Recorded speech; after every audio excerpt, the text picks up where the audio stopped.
Hey, all you wiretappers out there. Good to be back here in studio of Gangland Wire. This is Gary Jenkins, retired Kansas City Police Intelligence Unit detective and mafia historian. And we're going to talk about the mob as we get into this. And I have a guest here who is intimately involved in the concert business, and he's involved in a lawsuit with some of these guys over that monopoly that Ticketmaster has right now. Tommy Dorfman. Welcome, Tommy. Thanks a lot for having me.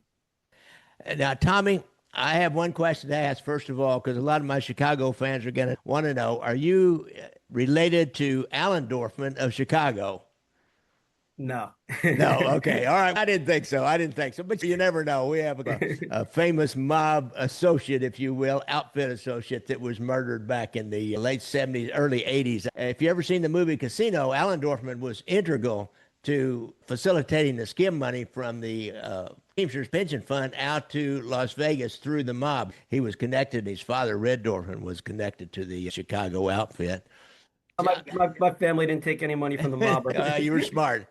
If you want to get a forget about it cup, guys, go to my website. I forgot I was going to promote that a little bit at the start. Tommy, tell us a little bit about how you got started in this concert nightclub business and where were you located? You're based out of New Jersey, right? Give us a geographic identifier and then tell about your history, how you got into this.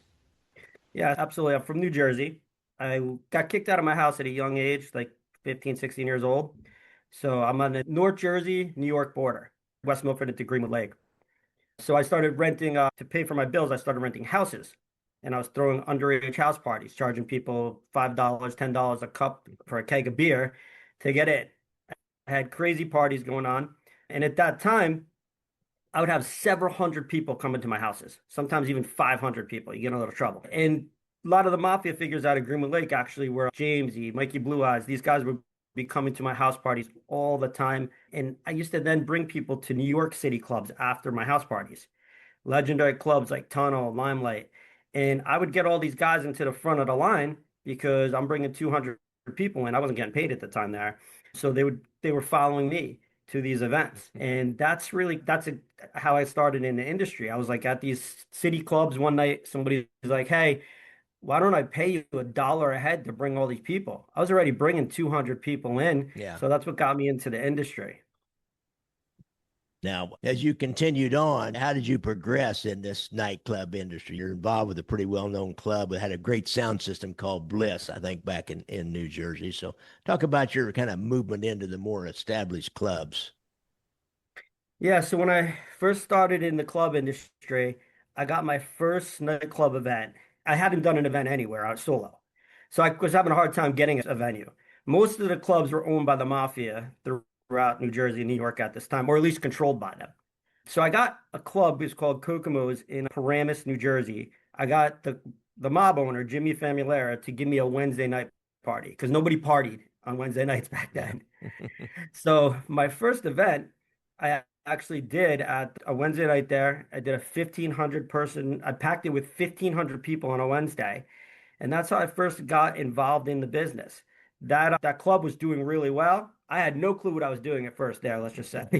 But then I was packing it out with 1,500 people a night, several nights a week. And then the owner, Jimmy Famulera, we knew he was heavily mob influenced. He used to just sit in the office with his gun, chilling with his gun there all the time, smoking his big cigar. He came to me and said, I took all the door money at the time. So everybody that Yeah. came in, I got the door money. He told me, "You're making too much money. I want 70% of the door." So I told him no. He had his top security person at a guy named was Tower. He was pretty influential for handling dirty security for the mafia. And he then told me, "You pay me or else." I said, "I'm not going to pay you, man. I'm not paying you money." He pulled the gun out. He pointed the gun at my head. Then the gun went in my mouth. Ooh.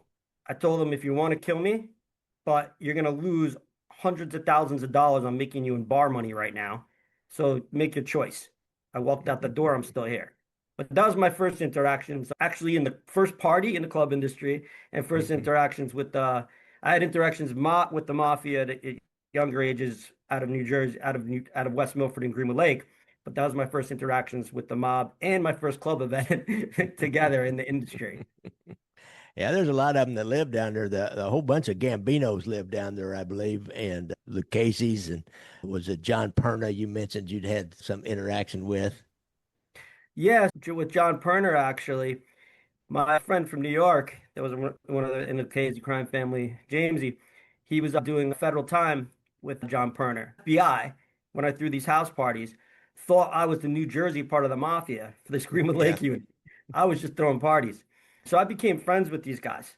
And I got in trouble when I was throwing one of those house parties. I broke somebody's window and I didn't have the money to pay for a lawyer. And the Greenwood Lake crew actually paid for my attorney for me with Mm. it. Jamesy did time with, I didn't even know who John Perner was, but he had done time in federal prison with him.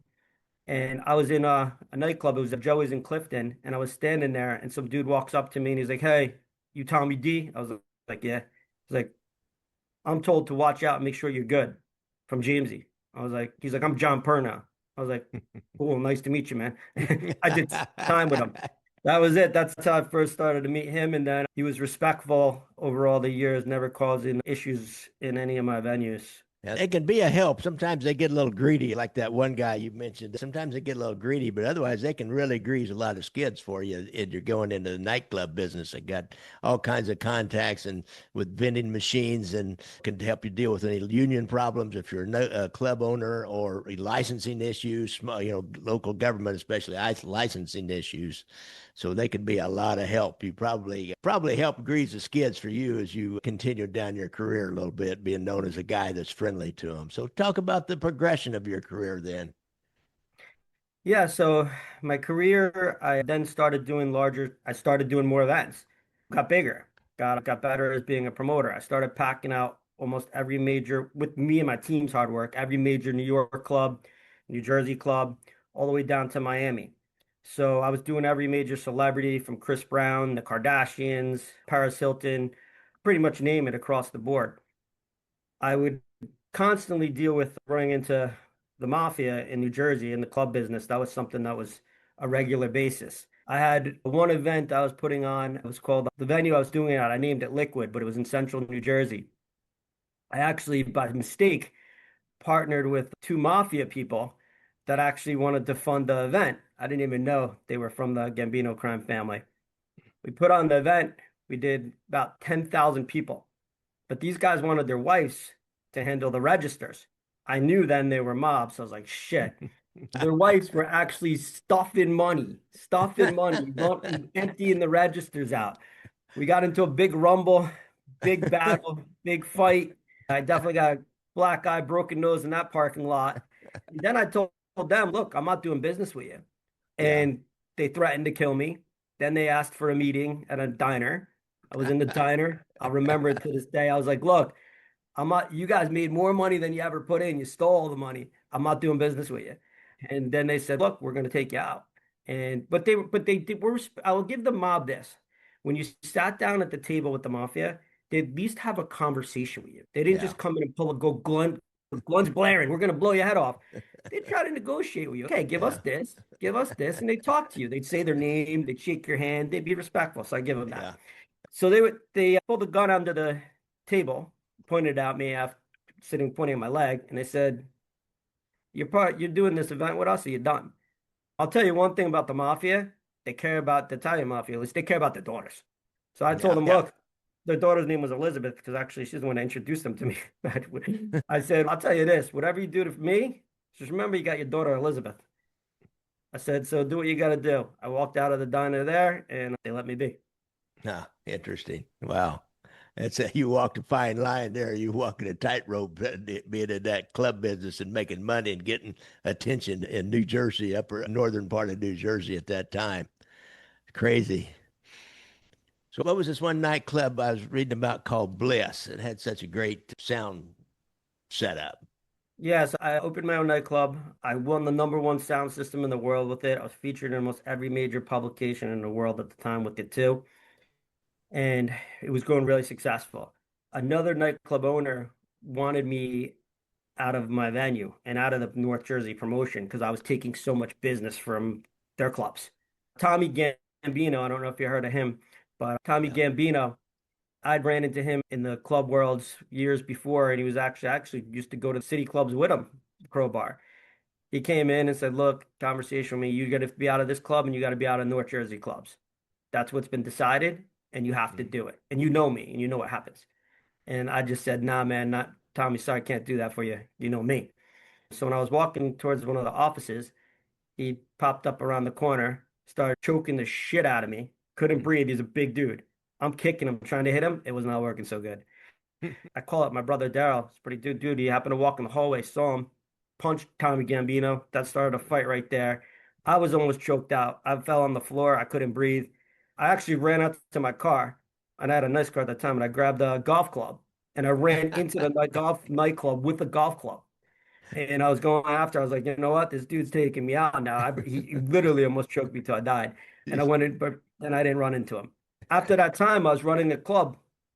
If any of your viewers might know, but it was called Club Karma, the Jersey Shore cast I Mhm. ran Club Karma down the Jersey Shore. I Ah, was told at that time there was a hit on me. And I was told from some people from the Campisi crime family, these guys were cool. They came to my clubs. They didn't cause trouble in my clubs. And they hit up me and said off one of the burner phones and met with me and said, "Look, there's a hit on you. You got to watch yourself." So I had a lot of respect in the streets from New Jersey. And I had a great security unit that couldn't be bought. So I put 15 people, not the club security at Club Karma, with a massive show at the Jersey Shore cast, to be my personal security inside and outside the show, yeah. the club. And then somebody ran up, and it looked like they were going to come at me. And one of my personal security laid him out. Everybody thought they were trying to hit Mike the situation, but supposedly it was me. But after that, they let off, and then they would disappear and leave you alone. I'll be darned. I usually don't back off like that, but lots of times somebody goes to jail that cares a lot about it, and you don't even know what's happened in the background. What I think really Interesting. helped me was that the younger members, their kids, Yeah. they all came to my parties. They loved my parties. I let them, the only thing I never paid any of them, but I let them in the front of the line, Yeah. comp them some bottles. So they'd come to my houses after. So I think that level helped me out. One of them told me they had orders to do something to me and didn't follow through with it. Interesting. That was a hell of a life you lived during that time. So as you got older now, you get what was your last how did you moved into the concert sales ticket business? What's the progression here till we get up to this lawsuit? Yeah, great question. So I had progressed over 15 years running every major club in the East Coast, a pioneer of EDM house music. I peaked. I couldn't get bigger. As a kid, I wanted to create a club empire. I created it. To get bigger, I needed to get in the festival industry. Any of the viewers don't know, but at the time it was called Giant Stadium, MetLife Stadium. I signed home of the Jets and Giants. I signed a Mhm. 10-year exclusive deal to put on all concerts and all festivals at the State Fair Meadowlands. Over 500,000 attendees, massive amount of rides, and a concert space of 100,000 people. I was putting on the largest EDM festival in the East Coast. The music had just gone mainstream. It was like when rock and roll broke back in the day. And everything, staging was in place. Artists were confirming everything was happening. And then the company Live Nation Entertainment found out about it and wiped it out in a click of a button. Way more powerful than the mafia could ever do. Really? Now, talk to me like I don't know anything, which I don't really about the concert business, but I was always curious. So you're the promoter and you're kind of the central figure, and you have maybe a little crew of two or three people that does advertising. You get a contract with a venue, and you start trying to get artists. How does that work? More the nuts and bolts of how that works. Yeah, so you have to get the venue, lock a venue down. Luckily for me, early on in my career, it was hard getting venues, like I told you my first Wednesday night. But Yeah, now you know, I'm packing out 5 venues a night, 5,000 to 10,000 people a night, every single night between New York and New Jersey. So now people are uh-huh. coming to me. So you'd have to lock a venue in. Early on, it was hard. Then people sought after me, and everybody's calling me for the venues. Yeah, Then you have to book the talent. So I had great relationships with the talent agencies between New York, LA, over all the years. I was a pioneer, like when the internet first started with, not the internet, but social media, MySpace. I did yeah. all Oh, MySpace's yeah, yeah. exclusive events with all their major celebrities for them for many years. So you'd have to deal with talent agencies, book the talent, handle all the security. Security is huge. That's why it was huge for me to tell the mafia you can't bite somebody's Yeah. ear off in my club, which they did happen. Uh, So handle the security, handle the marketing. It's a People think you're just chilling with Snoop Dogg, having some champagne. Nah, it's a lot of work. no. You Yeah. handle every logistic behind it. There's so much that comes into it. All the Yeah. staffing, all the marketing. So I had spoken with all the talent agencies. We were getting all the talent locked up. The venue came to me, signed a 10-year exclusive deal. Like this is unheard of. It was a biggest deal of my life and many others. It would have been the biggest EDM festival in the East Coast. We had security. You have to get all the staging for a festival. We had all the staging in place. I was lucky here. They had a box office and everything because it was a state fair already. So it was like just a Yeah. turnkey operation. You didn't have to do that much. Yeah. I see. We had everything in place. And then Live Nation Entertainment, I didn't, just so you know, I didn't even know who they were because they weren't involved in my music field called house music. I'd heard of them, but they did tickets and concerts. They did concerts for rock and roll. They found, and I was battling the mob and battling off competition my years in the career, Yeah. in my life. I was very cautious about this contract. That a local promoter that was a little bigger than me or had more money was going to come in with a money bag and try to pay the owner of the State Fair Meadowlands off. Because this is what happens with the mob and it happens in the industry.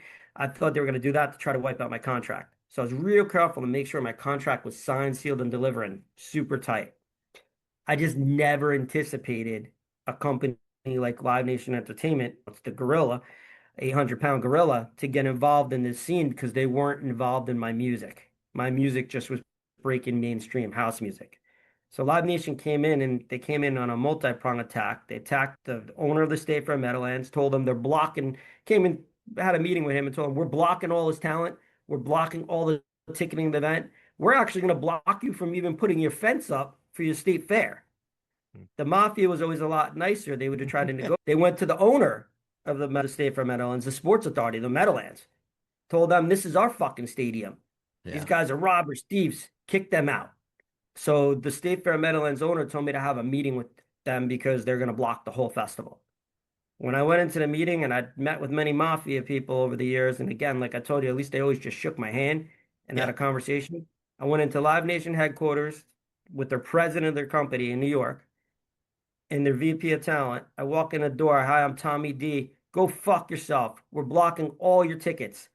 We're blocking all the artists from performing your show. The Meadowlands is our stadium. It's not yours. You're out. You're out. So that's how it started. I didn't even get to say my name, shake their hand. They came in aggressively, like way worse than the mob, like pit bulls. Mhm. Literally just, we're blocking every single artist. They will block their dates worldwide. They gave me an ultimatum. Partner with them, kick my two business partners out. I had two business partners. They were going to pay me off. I never took mob money. I wasn't taking theirs. Kick my two business partners out. I only had a handshake deal with, and I could have. And they would fund the whole festival and buy me.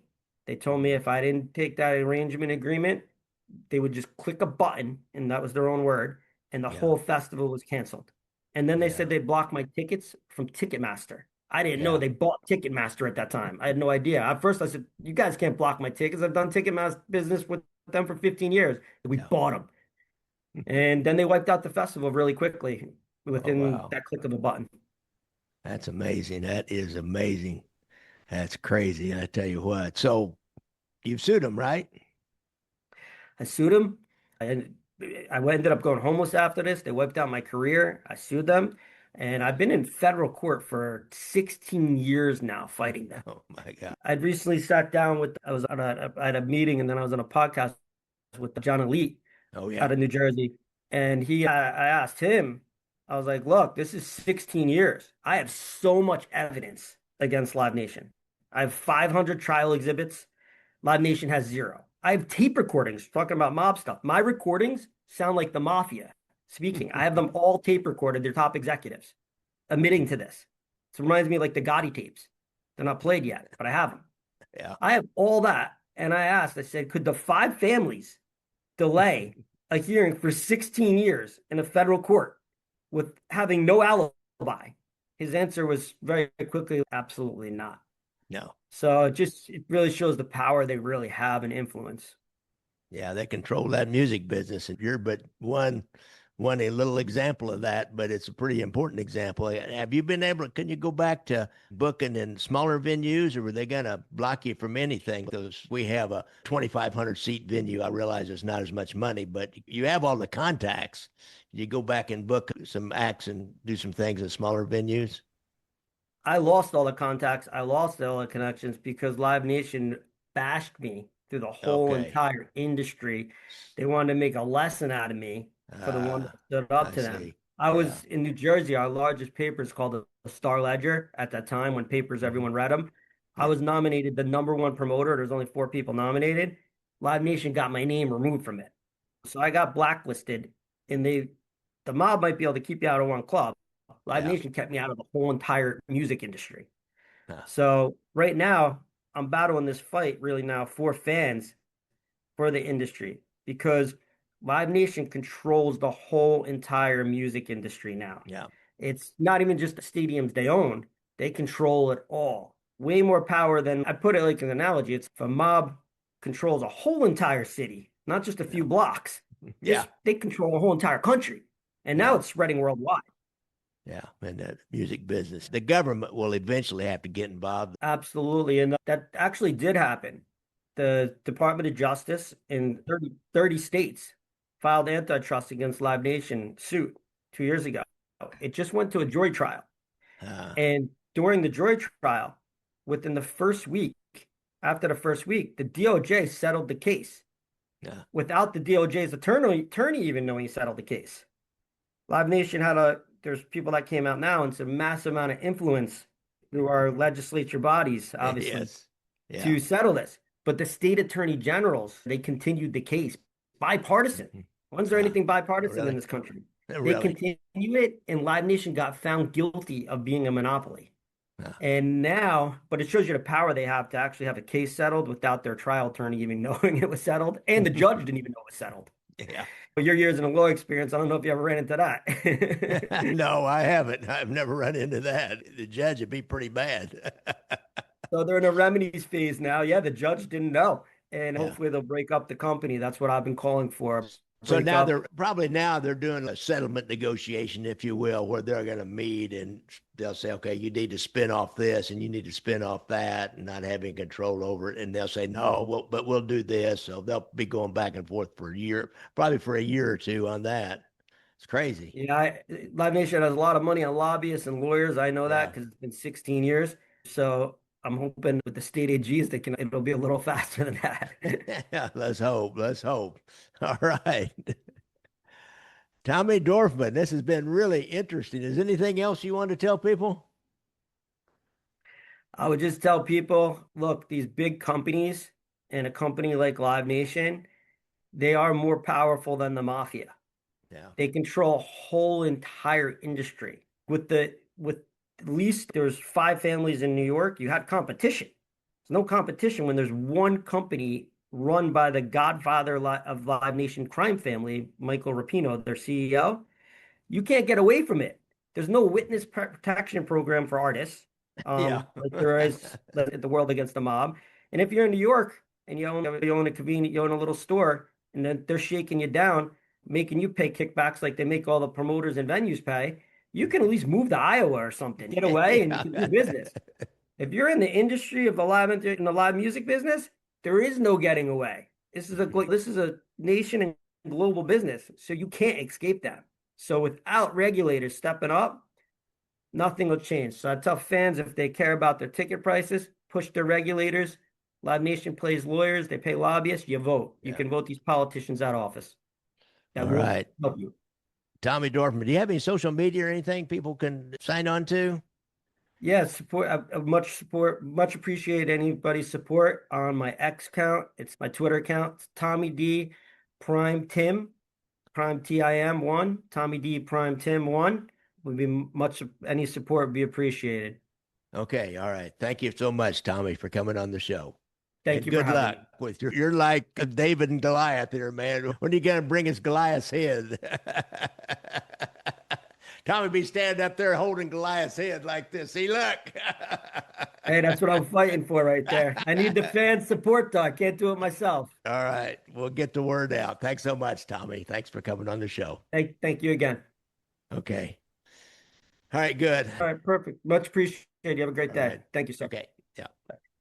Guys, that was really interesting. I learned a lot about the music business, and it's not always the mob that's out shaking down businesses, is it? It was a really fascinating career that Tommy's had. One other thing I want to tell you, I am doing a new podcast. So mostly, I'm tell you something, mostly women like the horror crime podcast, like about serial killers. And hey guys, that was really interesting. That he was an interesting guy and has had a fascinating career. And we've learned that sometimes business is worse than the mafia when it comes to stifling competition.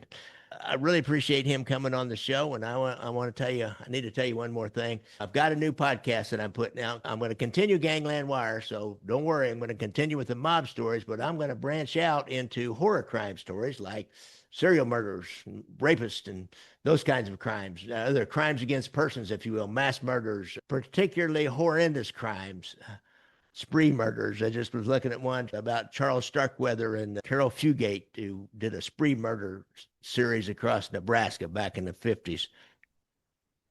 And I'm going to put that out and tell, especially your girlfriends and your wives, because women like those kinds of podcasts. Men like organized crime. Women like unorganized crime. I was told that by a podcast consultant. So have everybody look for that. And I appreciate everybody coming on the show. And don't forget, I got stuff for sale on my website. And you can make donations and you can get my books or rent my movies. I got links to all that down in the show notes. So keep on coming back, guys. I really appreciate y'all listening to me.